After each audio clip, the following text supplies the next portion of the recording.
कहानी की शुरुआत में हमें एक फैमिली को दिखाया जाता है जो हंसी खुशी अपनी जिंदगी गुजार रहे होते हैं, लेकिन उन्हें पता नहीं था कि कुछ ही मिनट बाद उनके साथ कुछ ऐसा होने वाला है जिसके बारे में सोचने से भी डर लगता है। जब पति पत्नी अपने बातचीत में मशरूफ थे, तभी अचानक उन्हें बाहर से लोगों की चीखने चिल्लाने की आवाजें सुनाई देने लगती हैं। जब वो दोनों घर से बाहर निकले तो उन्होंने देखा कि बाहर लोगों के बीच हलचल मची हुई है।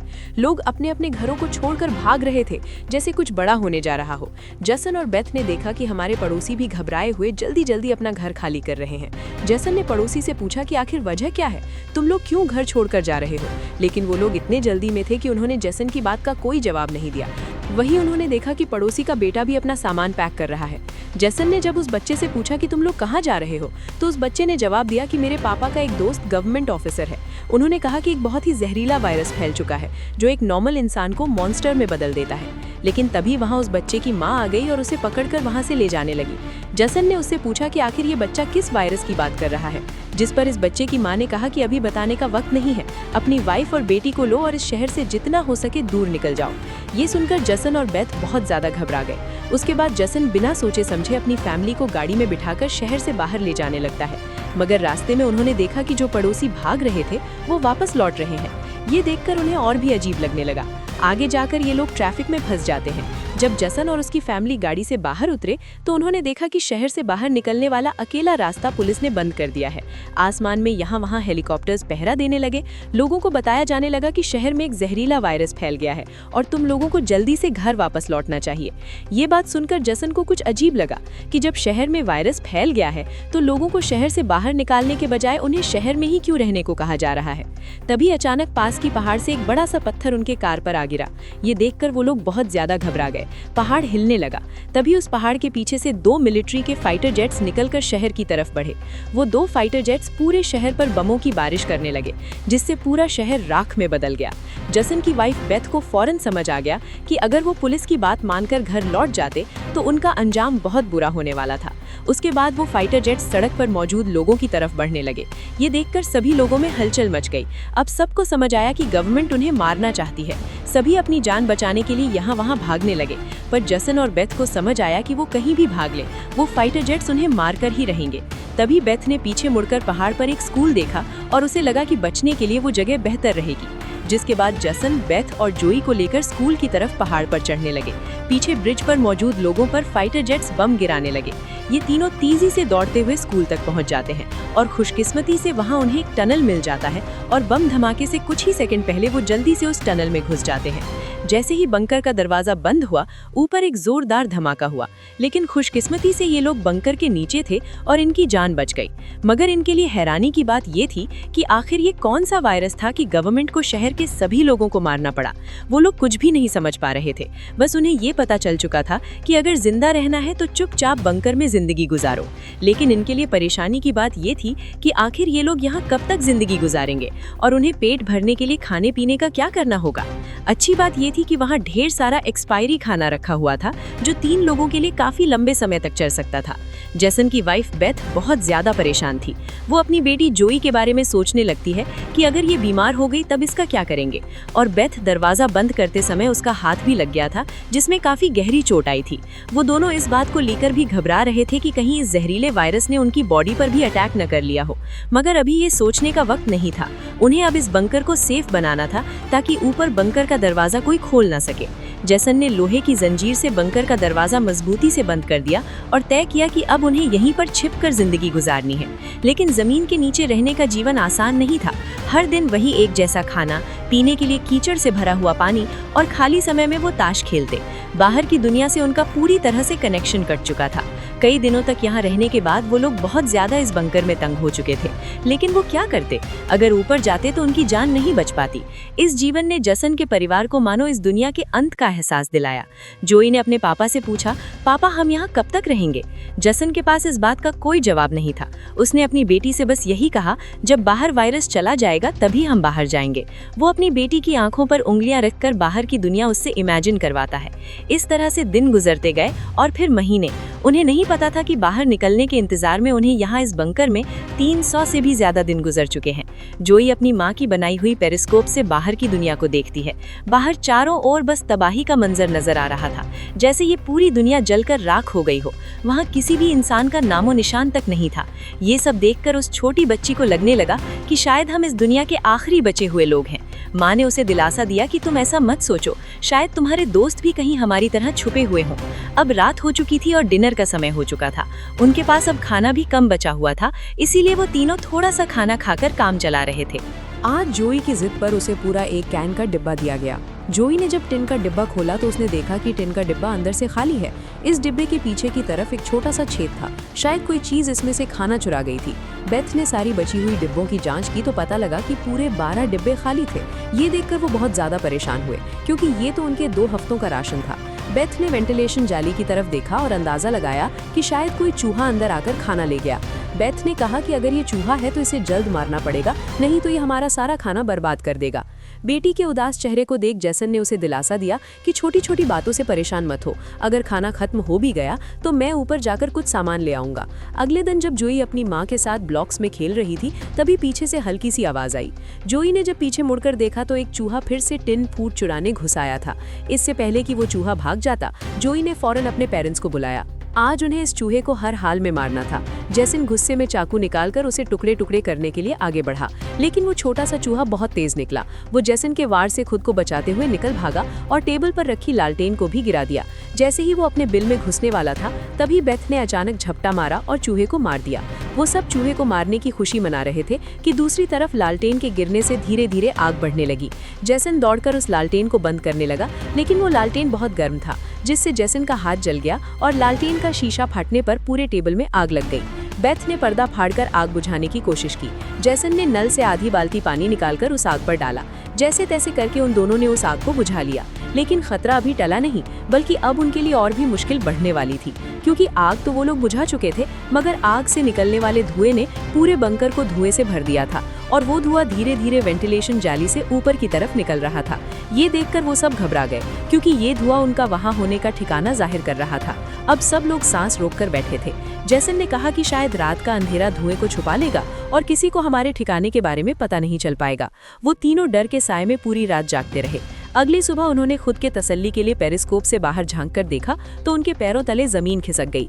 उन्होंने देखा कि बाहर तो पूरा धुएं का गुबार उठा हुआ था। ये देखकर उन लोगों की बेचैनी बढ़ने लगी। उन्हें पूरा यकीन हो गया था कि उनके ठिकाने का राज खुल चुका है।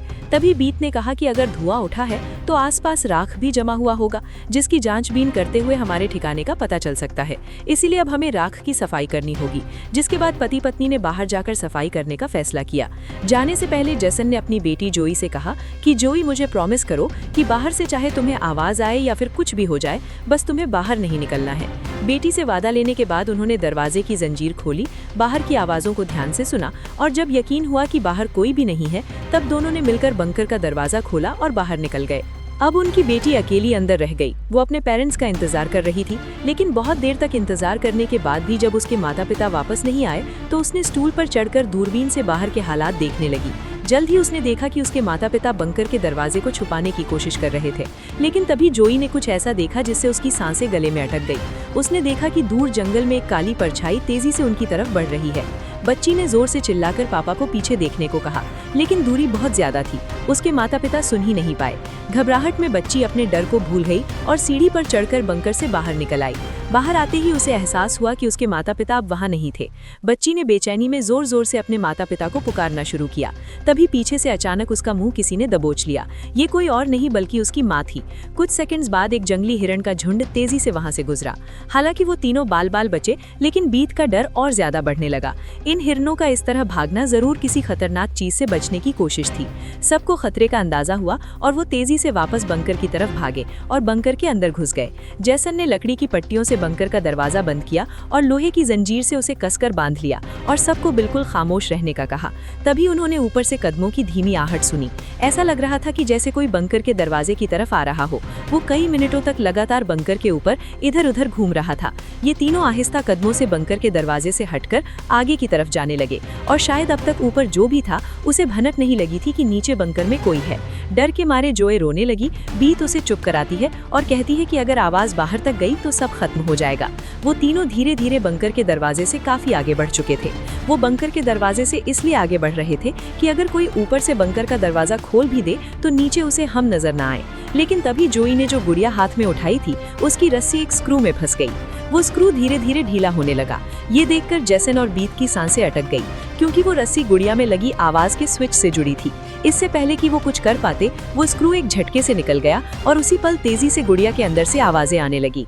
जेसन ने फौरन उस गुड़िया को चीर डाला और उसके अंदर स्पीकर को तोड़ दिया, लेकिन अब बहुत देर हो चुकी थी। ऊपर जो चीज उनका पीछा कर रही थी उससे उनकी भनक लग चुकी थी। अचानक ऊपर से जोर की टक्कर की आवाज आई और फिर भारी कदमों की गूंज सीधा बंकर के दरवाजे के ऊपर रुक गई। उसने आखिरकार उनका ठिकाना ढूंढ ही लिया और उसे खोलने की कोशिश करने लगा। वो बंकर के ढक्कन को जोर से धकेल रहा था और जंजीरों से बंद होने के बावजूद खतरा साफ महसूस हो रहा था और ऊपर के राक्षस को पता चल चुका था कि जरूर नीचे कोई मौजूद है। हालांकि वो दरवाजा मजबूत जंजीरों से बंद था, लेकिन उस चीज की भयानक ताकत के सामने वो जंजीरें एक एक करके टूटने लगी। ये देखकर जेसन को पता चल चुका था कि दरवाजा अब ज्यादा देर टिक नहीं पाएगा, इसीलिए वो तेजी से अंदर भागा और वाटर पंप का पाइप उखाड़ने लगा। यहाँ बेथ ने भी हिम्मत दिखाई और सीढ़ी पर चढ़कर अपने शरीर का वजन इस्तेमाल करते हुए चैन को खींचकर दरवाजा बंद रखने की कोशिश करने लगी, लेकिन फिर भी लोहे का ढक्कन धीरे धीरे खुलने लगा। तभी उसी वक्त दरवाजे के ऊपर एक काला सा साया नजर आया, जिसकी आंखें एक बल्ब जैसी चमक रही थीं, जैसे उन तीनों की मौत ऊपर से उनको देख रही हो। जेसन ने बिना सोचे पाइप से उस पर हमला कर दिया, जिससे वो पीछे गिर पड़ा। जेसन ने जल्दी से वो पाइप दरवाजे में फंसाकर दरवाजे को बंद कर दिया और वो चीज वहां से भाग जाती है।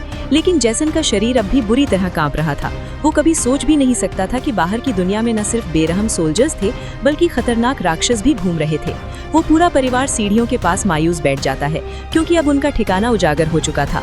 अब किसी भी वक्त उन पर हमला हो सकता था और उन्हें इस बात का सारा राज आपको आगे की थोड़ी सी बची हुई स्टोरी में मालूम पड़ जाएगा। अब बेथ और जोए दोनों इन सोल्जर्स के कंट्रोल में थे। इनमें से एक सोल्जर ने एक बड़ी सी इंजेक्शन निकाली और दोनों के गले में बारी बारी से चुभा दी। जब इनके ब्लड को टेस्ट किया गया तो पता लगा कि ये दोनों भी जहरीले वायरस से इन्फेक्टेड हैं, जिसका मतलब कि ये दोनों इस धरती के लिए खतरा है, यानी अब इन्हें मार दिया जाएगा। असल में जब वायरस पहली बार फैला था, तभी इस छोटे से शहर के कई लोग इसकी चपेट में आ चुके थे। ये वायरस हवा से फैलता था और ये वायरस एक इंसान से दूसरे इंसान को बहुत ही जल्दी लग जाता। इन्फेक्टेड लोग खुद भी नहीं जानते थे कि वो बीमार है और गवर्नमेंट के पास इस वायरस को रोकने का कोई एंटीडोट नहीं था। इन्फेक्टेड लोगों को मारने के अलावा गवर्नमेंट के पास दूसरा कोई रास्ता नहीं था। बेथ रो रो कर कहती है कि प्लीज मेरी बच्ची को जाने दो। जब बेथ ने देखा कि ये सोल्जर्स उसकी छोटी बेटी को भी नहीं छोड़ने वाले, तो वो पूरी तरह गुस्से में आ गई। उसके चेहरे पे काले निशान उभरने लगे, लेकिन इससे पहले कि वो कुछ कर पाती, एक सोल्जर की गर्दन से खून का फवारा फूट पड़ा।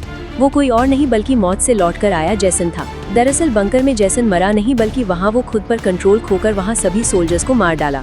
उस वक्त वो बहुत ज्यादा गुस्से में था। चेहरे पे काले निशान और आंखें गुस्से से लाल थी और उसके जिस्म की ताकत कई गुना बढ़ चुकी थी और साफ दिख रहा था कि वो अब पहले वाला जेसन नहीं, बल्कि वो एक अलग रूप में दिखाई दे रहा था। वो सोल्जर्स पर झपटकर उन्हें मारने लगा, लेकिन वो गर्म हथियारों की गोलियों को नहीं रोक पाया और जमीन पर गिर गया। जब वो सोल्जर बेथ और जोई की तरफ बढ़े तो वो दोनों जाल तोड़कर भाग चुकी थी। सोल्जर्स उन्हें यहाँ वहाँ ढूंढने लगे, लेकिन उन्हें ये अंदाजा नहीं था कि बेथ भी एक राक्षसी रूप में बदल चुकी थी। उसने जो को एक कार के अंदर छुपा दिया और खुद उन सोल्जर्स से लड़ने लगी। उसने कई सोल्जर्स को मार गिराया और फिर खुद भी गोली लगने से कार की छत पर गिर पड़ी।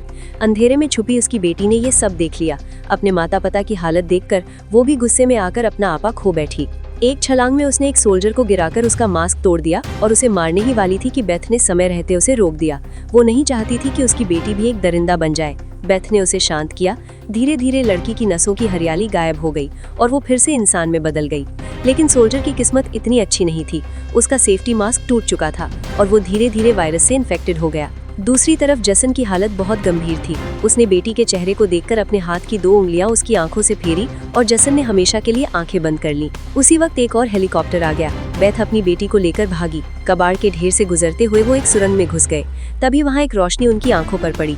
देखने पर पता चला कि सामने वहीं पड़ोस का छोटा लड़का था, जिसे हमने कहानी की शुरुआत में देखा था। फिर ये दोनों उसके पीछे चल पड़े। वो लड़का उन्हें एक गुफा जैसी टनल में ले पहुंचा, जहां उस लड़के के माता पिता और भी कई सारे लोग छुपे हुए थे। असल में वहां उनके जैसे ही वायरस से इन्फेक्टेड लोग थे। जिंदा रहने के लिए वो सभी अंधेरे में चूहे जैसी जिंदगी गुजारने पर मजबूर थे। ये वायरस खतरनाक जरूर था, लेकिन जानलेवा नहीं। ये वायरस इन्फेक्टेड इंसान के जिस्म पर तब ज्यादा जोर करता जब वो डर जाता या फिर गुस्से पे काबू नहीं रख पाता। लेकिन असल में उन लोगों ने खुद पर काबू पाना सीख लिया था। वो लोग शहर के सोल्जर्स को राक्षस समझते थे, लेकिन असल में वो खुद राक्षस थे। इसी के साथ ये कहानी खत्म हो जाती है।